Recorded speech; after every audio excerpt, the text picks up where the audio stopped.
And away we go. Let's see. Hey, everybody, gonna blur my background. Because y'all don't know, just need to go see all what's going on in my background. I'm at home today. This is not going to be long. I have another business, something I got to go take care of. So I'm just going to, something I wrote the other day. I got to go find it. I am running a little late today, am I? Aren't I? There it is, transparency. So I'm calling this one transparency. It's something I wrote the other day, and I'll probably be posting this on a private Facebook page. But this has to do with people trying to start a business. I'm in a private practice. I'm my own business owner, and I'm working a system that was taught to me. Basically, I listen to people when they're whatever system they're using, and I try to follow it until I get so used to it that I can now work my own system instead of their system. My hair is doing weird things today, isn't it? So, is there a but first? I don't have anything funny to say. I'm sure I have something funny to throw out there. Hang on just a second. And I know I copied something the other day that I thought was, and no, I did not. No, somebody wrote this. The most permanent person in your life is you. Stop acting like you're afraid of your power. Start believing that nothing is too good for you.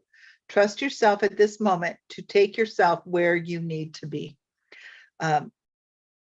Okay, so I entitled this show today called Transparency, and I finally figured out how to put titles, at least for now, on my YouTube channel. So when you go to my YouTube channel and when you watch these, you'll be able to see what they were. And this phone is just not cooperating today. Okay, let's see. Okay, back to you. Transparency. It's probably the most honest thing you can share in what you do. It's a level of accountability that shows vulnerability and authenticity, and you have to be honest. Now, people come online and they talk about their testimony and whatever it is they're doing, and they have all this glamour and all this that's going on. And sometimes I wonder, is it only true for those moments that they're posting on Facebook? I've never denied anybody to come visit me. Come on up, see what I've got, and see what I've got going. I don't disclose some things about my business because I don't know that it's anyone's business. And there's some secrets that I have. So some people, I teach them what they know. I just don't teach them everything I know. And everything I know is what I use. And then I learn some more, and I get, sometimes I share it. Some people hire me to coach them.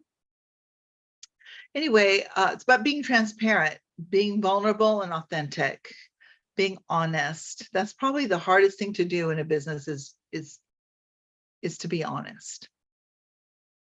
And I'm looking away because my window is right here and I'm looking outside and there's cars going by, which is not very usual.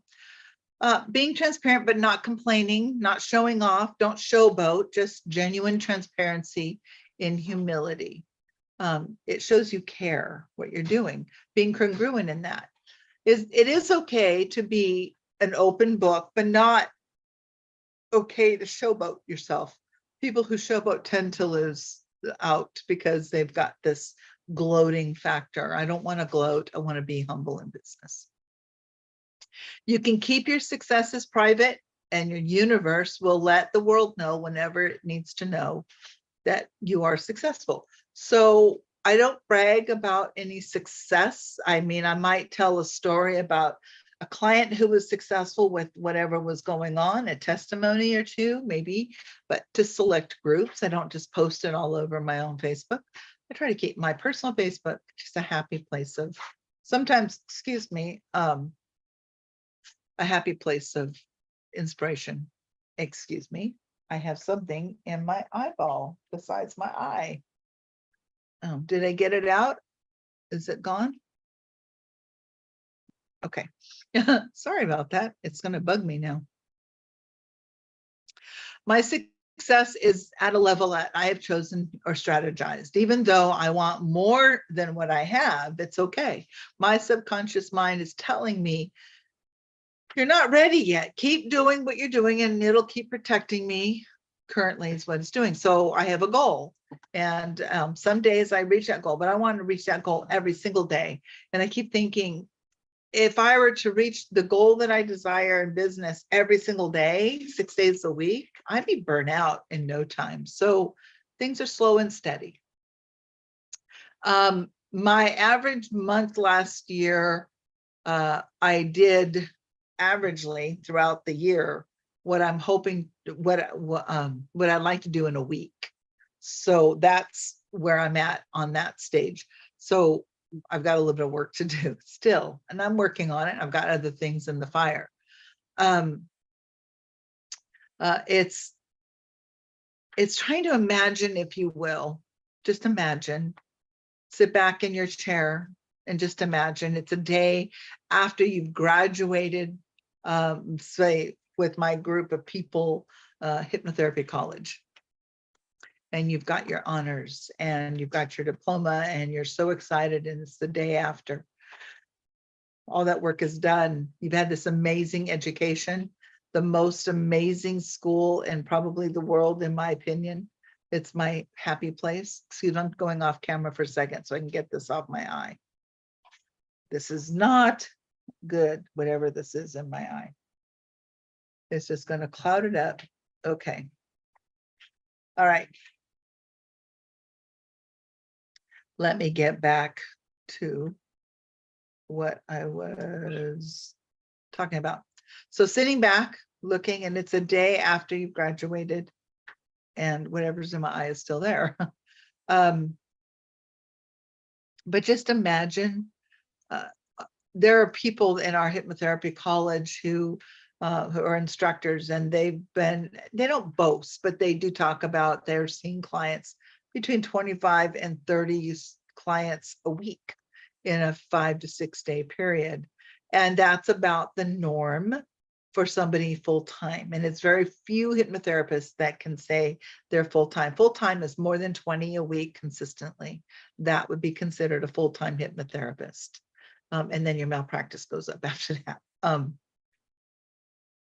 But as you imagine yourself, all of a sudden now you're booked solid for a week with 30 clients.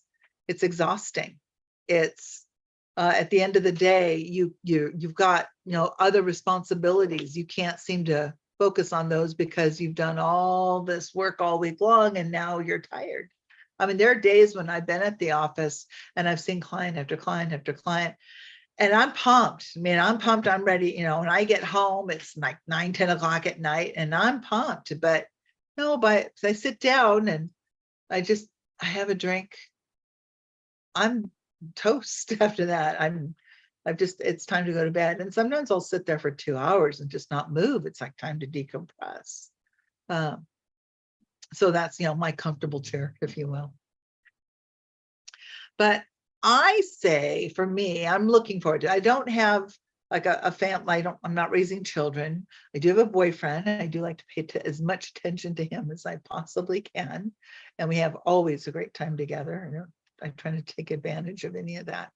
And I want to honor his time too, as much as possible. So yeah, I do throw in a scheduling of our time together whenever, I know I'm going to have a busy week.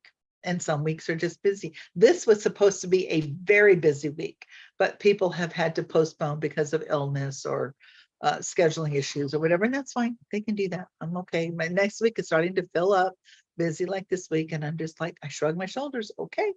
I don't get angry anymore because somebody cancels on me or somebody has to reschedule. It is what it is. But I'm ready. Bring it on. I'm ready for that, big week, those big, long, exciting weeks. I want to see if I can do I have the stuff like I did 30 years ago to put it in? Because I could do 5 shows a day and not sleep. And now I'm at a point where I'm like, wow, I never thought I'd need sleep. And I do. I'm starting to notice I get a little cranky when I don't have enough sleep. So definitely scheduling in those. Some of the things I do to show and how to measure my success. These are just little things, but I have new client folders. I always make 10 at a time. Now maybe I should do 20, but right now I'm just doing 10 at a time. And I make 10 of all the paperwork that the client has to fill out, the disclosure, my intake, etc.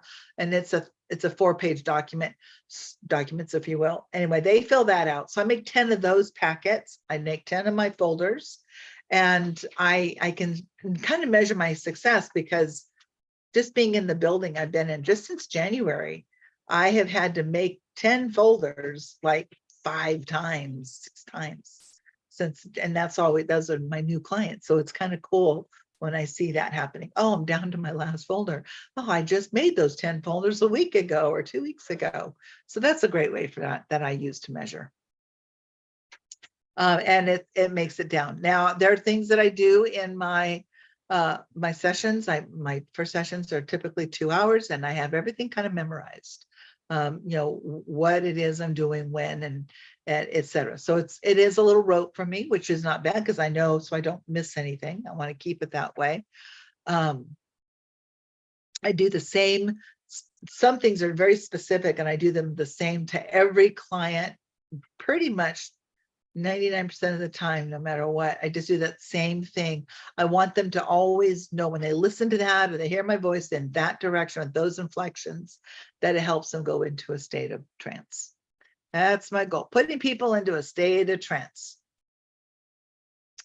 I have to make sure that my office stays clean. I have 2 bathrooms, and I want to make sure that things are just ready for when I do have, the mass quantity of clients that I'm looking for. There's a lot of things to do between clients, and if I have a client and I've only got 15 minutes between the next client, what do I do? Do I go grab a peanut butter sandwich, or do I eat it all? Do I always make sure I have water? Always make sure you have water. My voice is my job, so I always have to have water. It's frustrating to chase after new clients. I know I did that. That's how I started. And I used referral services that I paid money for. It is a constant need for new clientele. You're always looking for new clientele. And it really occurred to me until about a year ago, I'm always having to get new clients, but that's part of my business. Get a client, have them stick around for 5 or 7 sessions, and then they leave. And now what do I do now? I need new clients. Rarely do clients stick around with you for more than that. At the moment, some, they just have a lot of work, and maybe they don't want to come every week. They just want to see you every once a month, and they'll do that for a year. Great. Meet the client where they're at. From beginning of my own first day of residency at my hypnotherapy college, from the very beginning, first day, well, maybe the 3rd day, because I was 3 days into it, I've always said to myself and to my clients, with total confidence, I can do this. I am doing this. They know that I am the authority in the room. And I don't care who's sitting on the other side. I am very good at what I do, and looking for new clients in all of my notes, even from a couple of years ago. I am good at what I do, and I do have so much experience now than even before.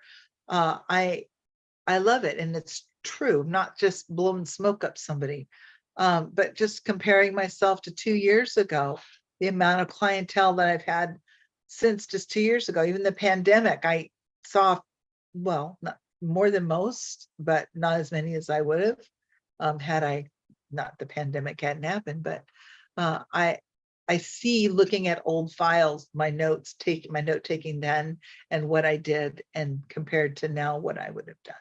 So experience rocks. Anyway, this is just me being a little transparent and I'll probably work on fears and phobias for next week because I had a whole PowerPoint thing ready. Take care. Have a fabulous week, and we will catch up with you next time. Oh, wait, gotta see my new pendulum. It's a chakra. Isn't that so cool? Got it on Amazon. My other one broke, the tip broke off. Maybe I can glue it, but nope,